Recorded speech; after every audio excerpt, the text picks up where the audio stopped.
Brothers and sisters, today, the 6th of January, in Trinidad, we had celebrated the Epiphany on Sunday. But I know for you in Ireland, it's the Epiphany today.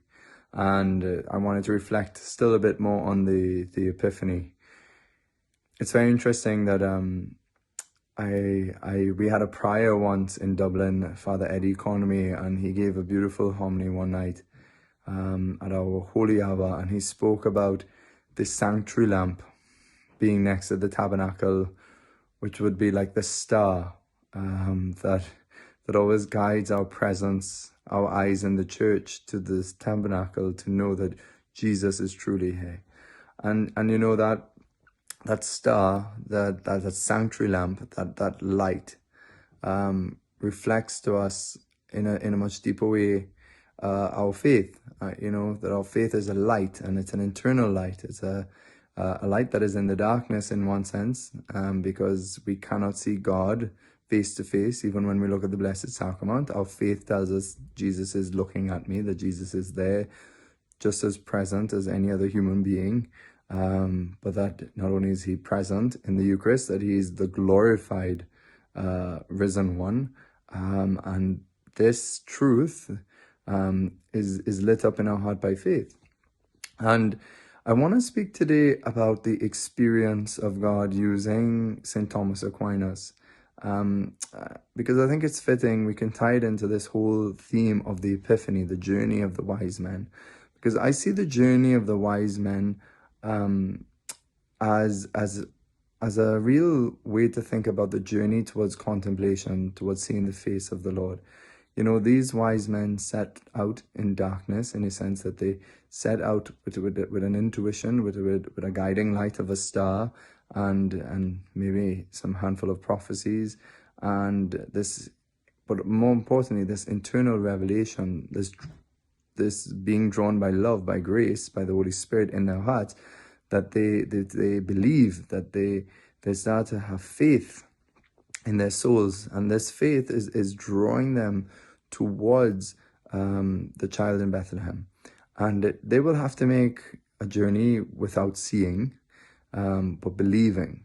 And this is very much the whole path to prayer life, that sometimes our prayer life can be very much like that. We set out to pray, and we set out with a firm conviction that if we stick at praying, we're going to discover a king. We're going to discover a newborn. We're going to discover an anointed one.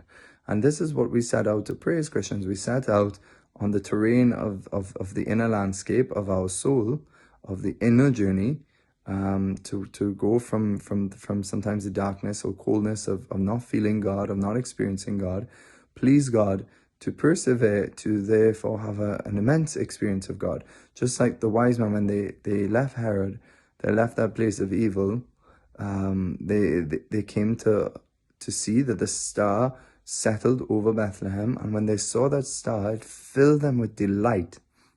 Now, here's where St. Thomas comes in, because St. Thomas Aquinas speaks about, that the Christian, through the virtues of faith, hope, and love, will come to a profound experience, an experiential knowledge, loving knowledge, which is what faith is. It's joined to charity. It's a loving knowledge of God, a true experience where God reveals himself in the depths of the soul.